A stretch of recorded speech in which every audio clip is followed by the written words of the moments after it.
दोस्तों, मेरा नाम रस्किन बॉन्ड है। आज कुणाल सर आपको द थीफ स्टोरी नाम की मैंने लिखी हुई कहानी पर एक बढ़िया मूवी दिखाने वाले हैं। और उसके पहले मैं मेरा परिचय दे देता हूं। मैं भारत का बहुत सालों से जाना माना एक लेखक, कवि और नॉवलिस्ट रह चुका हूं। मैंने more than 500 short stories, essays और नॉवेल्स की किताबें लिखी है। मेरे काम के लिए मुझे कई सारे अवार्ड्स मिले हैं। पद्मश्री और पद्म भूषण उनमें से एक है। इस साल 2026 में मैंने 92 इयर्स पूरे किए। मेरे पिताजी ब्रिटिशर थे और मदर एंग्लो इंडियन थी। आज मैं 92 इयर्स की उम्र में मसूरी में रह रहा हूं। आप सब मुझे इंस्टाग्राम पर मेरे official page and Ruskin bond official पर फॉलो कर सकते हैं। तो अब चलिए जाते हैं कुणाल सर के पास और मूवी शुरू करते हैं। दोस्तों, इस मजेदार कहानी में दो कैरेक्टर्स हैं। एक 15 साल का लड़का है जो चोर है, जिसका फेक नेम कहानी में हरि सिंह है। तो हम उसे कहानी में हरि सिंह कह के बुलाएंगे। वो हमारी कहानी का लीड एक्टर यानी मुख्य कलाकार है। और दूसरा कैरेक्टर 25 साल का लड़का है जिसका नाम अनिल है और जो एक लेखक है। वो बैचलर है और अकेला रहता है। वो एक सरल, बहुत ही अच्छे स्वभाव का और दयालु इंसान है। अब किसी जगह पे ये 15 साल का चोर हरि सिंह 25 साल के अनिल को देखता है और अनिल को चोरी के लिए टारगेट बनाता है। और आगे क्या होता है, चलिए जानते हैं। जब ये चोर हरि सिंह अनिल को मिला तब वो एक चोर ही था। हालांकि वो सिर्फ 15 साल का था, पर वो एक अनुभवी और सफल चोर था। अनिल 25 साल का था। वो एक लंबा और पतला इंसान था। अनिल बहुत सरल, दयालु और सिंपल इंसान था, जो इस चोर के लिए एक सही टारगेट था। अब पिछले काफी समय से इस चोर का नसीब साथ नहीं दे रहा था। तो अनिल को देख के वो सोचता है कि शायद अनिल का भरोसा आसानी से जीत लेगा और फिर उसको लूटना आसान हो जाएगा। अनिल टीवी पर रेसलिंग मैच देख रहा था, तो वो बात शुरू करते हुए अनिल को कहता है, तुम एक रेसलर कुश्तीबाज जैसे दिखते हो। अब दोस्तों, लंबा पतला अनिल किसी भी एंगल से रेसलर नहीं लगता था, तो ऐसी बात फ्लैटरी या खुशामद कम और मजाक ज्यादा लगेगी। तो सामने अनिल चोर को कहता है, तुम भी वैसे ही दिखते हो। ये सुनकर हरि सिंह थोड़ी देर के लिए चुप हो गया, क्योंकि उसे लगा कि शायद उसकी झूठी तारीफ, चापलूसी को अनिल ने पकड़ लिया है। क्योंकि उस समय हरि सिंह भी बहुत दुबला पतला था और किसी भी एंगल से दूर से भी रेसलर नहीं लगता था। तो थोड़ा संकोच करते हुए हरि सिंह कहता है, वेल, मैं थोड़ी बहुत कुश्ती कर लेता हूँ। तुम्हारा नाम क्या है? हरि सिंह। अब दोस्तों, ये जो 15 साल का चोर लड़का है वो हर महीने खुद का नया नाम रखता था, जिससे उसको पुलिस से और पुराने एम्प्लॉयर्स यानी ऐसे लोग की जिनके वहां उसने पहले नौकरी की और फिर चोरी की, उनसे बचने में आसानी रहती थी। इतने परिचय के बाद अनिल जो रेसलिंग मैच देख रहा था उसमें ऑयल लगाकर घुर्राते हुए, एक दूसरे को उठाकर फेंकते हुए रेसलर्स की बात करने लगा। अब हरि सिंह के पास तो ज्यादा बात करने के लिए कोई टॉपिक था नहीं, तो अनिल उसकी बात खत्म करके वहां से चलने लगता है। अब हरि सिंह उसके टारगेट को जाते हुए देख वो भी अनिल के पीछे पीछे चलने लगा। तो अनिल ने मुड़कर पूछा, हेलो, क्या बात है, पीछे पीछे क्यों आ रहे हो? तो हरि सिंह अनिल को उसकी मोस्ट अपीलिंग स्माइल देते हुए कहता है, मैं तुम्हारे लिए काम करना चाहता हूँ। मैं तुम्हें पैसे नहीं दे सकता। अब दोस्तों, हरि सिंह ये सुनकर 1 मिनट के लिए सोच में पड़ गया कि उसने अनिल को चोरी के लिए टारगेट बनाकर गलती तो नहीं कर दी, क्योंकि जो पैसे नहीं दे सकता उसके लिए चोरी के लिए क्या होगा। फिर हरि सिंह कहता है, क्या तुम मुझे खाना खिला सकते हो? क्या तुम खाना बना सकते हो? हाँ, मैं खाना बना सकता हूँ। अगर तुम खाना बना सकते हो तो शायद मैं तुम्हें खाना खिला सकता हूँ। अब अनिल हरि सिंह को जुमना स्वीट शॉप नाम की दुकान के ऊपर जहाँ उसका रूम था वहाँ लेके जाता है। और उस रूम के आगे जो बालकनी थी उसमें रात को हरि सिंह सो सकता है, ऐसा वो कहता है। पर उस रात को हरि सिंह जो खाना बनाता है वो इतना भयंकर बना था कि अनिल ने वो खाना गली के कुत्तों को दे दिया और हरि सिंह को खाना नहीं बनाने को कहा। पर वो उसकी मोस्ट अपीलिंग स्माइल देते हुए वहां खड़ा रहता है और उसे देखकर अनिल उसकी हंसी रोक नहीं पाता। अनिल को हरि सिंह के ऊपर दया आ जाती है, तो बाद में अनिल हरि सिंह को खाना बनाना सिखाएगा, ऐसा कहता है। अनिल हरि सिंह को उसका नाम लिखना भी सिखाता है और आगे उससे कहता है कि बहुत जल्दी वो उससे बड़े सेंटेंसेस, वाक्य लिखना और नंबर्स को ऐड करना भी सिखाएगा। ये सुनकर हरि सिंह अनिल का बहुत आभारी, ग्रेटफुल हो गया। हरि सिंह ये बहुत अच्छे से जानता था कि अगर वो एक एजुकेटेड इंसान के जैसे लिखना सीख जाएगा तो जीवन में बहुत कुछ हासिल कर सकता है। अब हरि सिंह को अनिल के वहाँ काम करना बहुत अच्छा लग रहा था। वो अनिल के लिए सुबह में चाय बनाता था और फिर हर रोज जरूरत पड़ने वाली चीजों को लेने के लिए मार्केट जाता था। और उसके लिए उससे जो पैसे मिलते थे उसमें से वो 1 आध रुपया उसके पास रख लेता था। हरि सिंह कहता है कि हर रोज खरीदी में से जो 1 आध रुपया वो मार लेता था, उस बात का अनिल को अंदाजा था, पर अनिल को उस बात से कोई आपत्ति नहीं थी। हरि सिंह कहता है, Anil by fits and starts पैसे कमाता था, यानी उसकी इनकम रेगुलर नहीं थी। किसी हफ्ते वो पैसे उधार लेता था और बाद में उधार लिए हुए पैसे चुका देता था। वो हमेशा उसका नेक्स्ट चेक कब आएगा उसकी चिंता में रहता था। अनिल किसी मैगजीन के लिए लिखने का काम करता था। हरि सिंह के मुताबिक ये पैसे कमाने का a queer way to make living, यानी लिखने का राइटर का काम पैसे कमाने के लिए एक अनयूजुअल तरीका है। अब दोस्तों, पैसे कमाने के लिए लोग अलग अलग तरह की जॉब्स करते हैं, बिजनेस करते हैं, पर एक राइटर बनकर पैसे कमाने वाले दुनिया में बहुत कम होते हैं। अब ज्यादातर पैसों की कड़की में रहने वाला अनिल एक दिन नोटों का बंडल लेके घर आता है। उसने कहा कि किसी पब्लिशर को उसकी बुक सेल करके उसने ये पैसे कमाए हैं। उस दिन रात को हरि सिंह ने देखा कि अनिल ने उसकी सोने की मैट्रेस के नीचे पैसे रखे। अब दोस्तों, यहाँ पर कहानी में टर्न आता है। पैसे देखते ही हरि सिंह की जो एक चोर था और बड़ी चोरी करने के लिए ही अनिल के वहाँ नौकर बन के रहा था, उसकी आंखें चार हो जाती है। अब हरि सिंह 1 महीने से भी ज्यादा समय से अनिल के वहाँ नौकरी कर रहा था।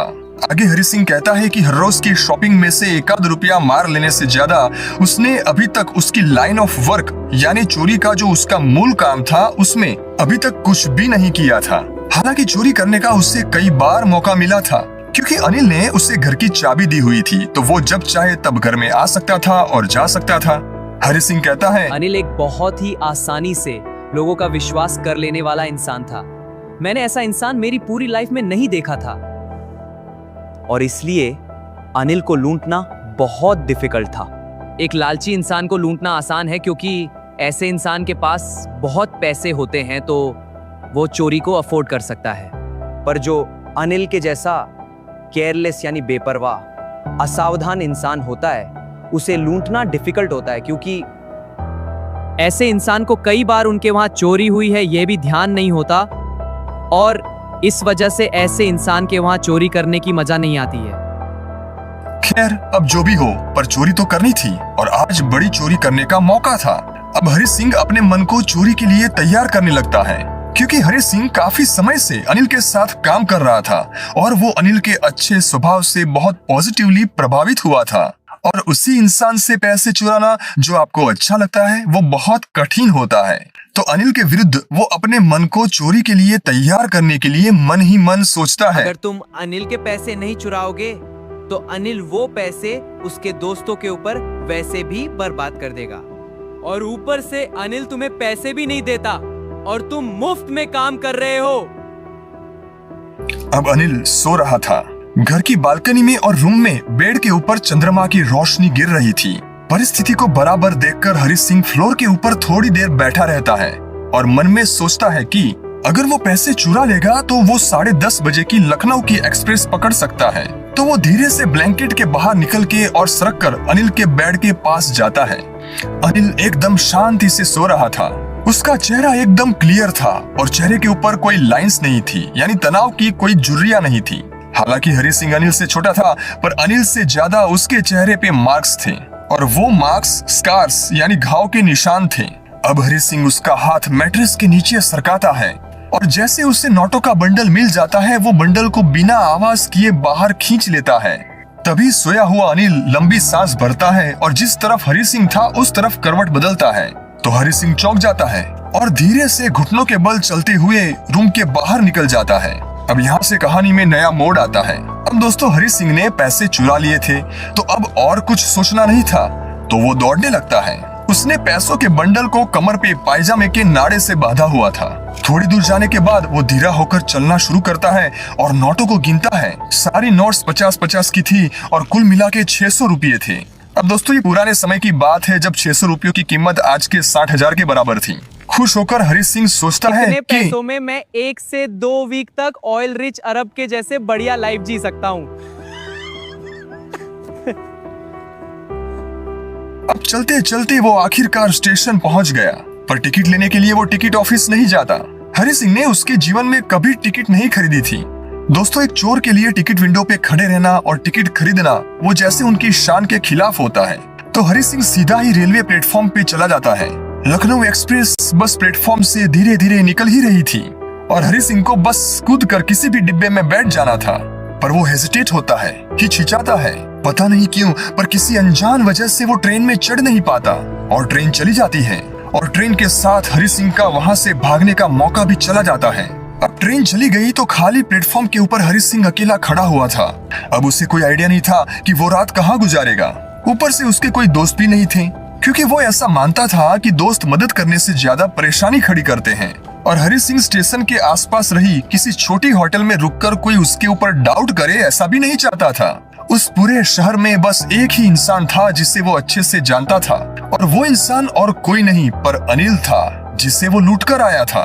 अब स्टेशन पे रुकने का कोई मतलब था नहीं, तो हरि सिंह स्टेशन से निकलकर धीरे धीरे बाजार की ओर चलना शुरू करता है। अब हरि सिंह कहता है कि एक चोर के तौर पे उसके छोटे से करियर में उसने अलग अलग तरह के लोगों को लूटा था, और अलग अलग तरह के लोगों का उनका सामान गुम हो जाने पर कैसा चेहरा होता है वो उसने बहुत स्टडी किया था। सामान खो जाने पर ग्रीडी मैन यानी एक लालची इंसान के चेहरे पे डर छा जाता है।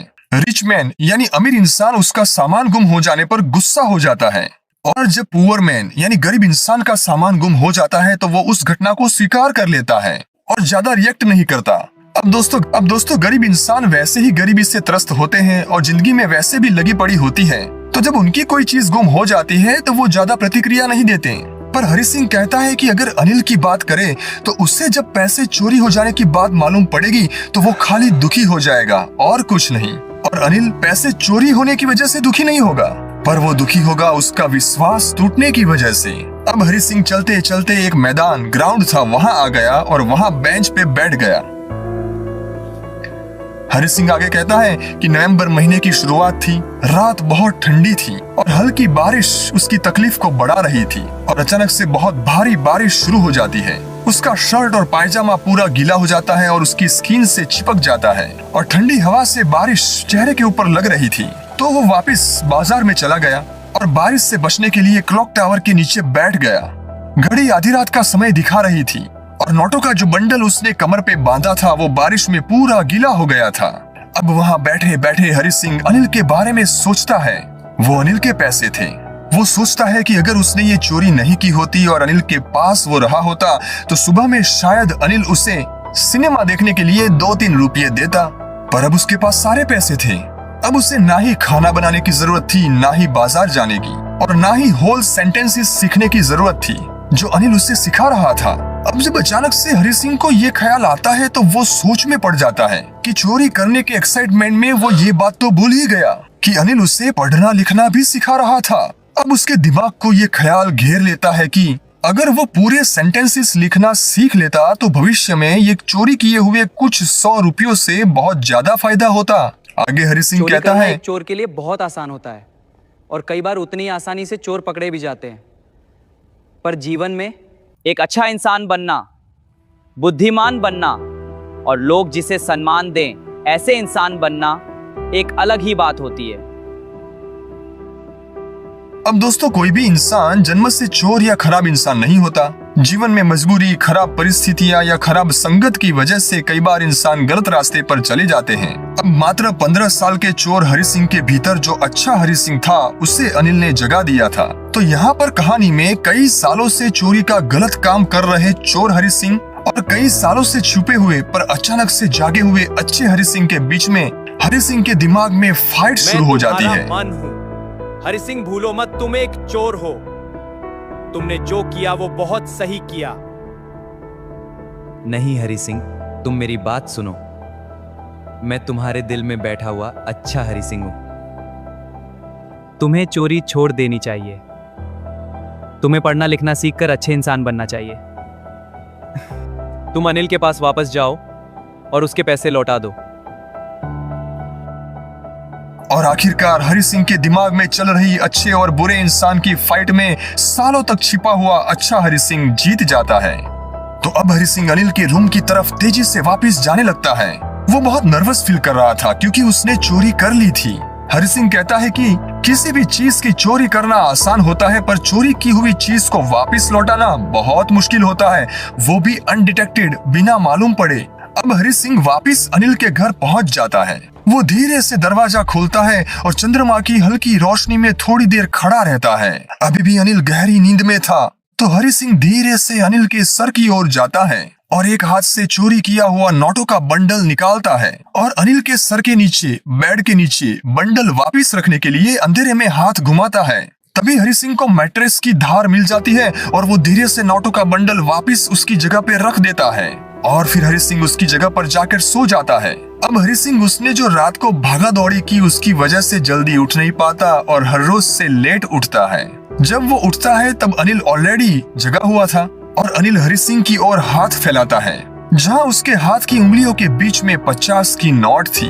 हरि सिंह का दिल ये देखकर एकदम भावुक हो गया, जैसे अनिल ने चोर हरि सिंह के दिल में छिपे अच्छे वाले हरि सिंह को ढूंढ लिया था। अनिल हरि सिंह को कहता है कि और अब से तुम्हें रेगुलर पेमेंट मिलेगा। ये सुनकर हरि सिंह का दिल खुशी से गार्डन गार्डन हो जाता है और हरि सिंह अनिल के हाथों से 50 की नोट ले लेता है। पर ये क्या, 50 की नोट तो अभी गीली थी। रात को पैसे चुरा के जब हरि सिंह भागा था तो बारिश में पूरा नोटों का बंडल गीला हो गया था, इस वजह से 50 की नोट भी गीली थी। अब अनिल हरि सिंह को कहता है कि हम सेंटेंस लिखना शुरू करेंगे। दोस्तों, अनिल को पैसों के साथ कुछ तो गड़बड़ हुई थी ये पता चल गया था, क्योंकि नोटों का बंडल भीग कैसे गया। पर अनिल इतना अच्छा इंसान था कि गीला बंडल होने के बावजूद न ही आंखों से ये जताता है न ही होठों से बोलकर हरि सिंह को ये पूछता है कि नोटों के साथ क्या गड़बड़ी हुई थी। पर अनिल कुछ नहीं बोलता और हरि सिंह उसकी सबसे बढ़िया मोस्ट अपीलिंग स्माइल देता है। और आज हरि सिंह के चेहरे पे आई मुस्कान दिल से आई थी, बिना कोई एफर्ट या एक्टिंग किए। और इस तरह दोस्तों एक चोर की हार हो जाती है और एक अच्छे इंसान की जीत हो जाती है। क्या बढ़िया मूवी थी। It was one of my favourite stories. Kunal Mehta sir ने स्टोरी को बहुत ही अच्छे से समझाया। अब मेरा अलविदा कहने का समय आ गया है। जीवन में एक अच्छे इंसान बनना और माता पिता की सेवा जरूर करना, और जीवन में कुछ अच्छा काम ना कर पाओ तो कोई बात नहीं, पर कोई गलत काम कभी मत करना। लाइफ में बहुत स्ट्रांग बनना। Goodbye. Take care. God bless you.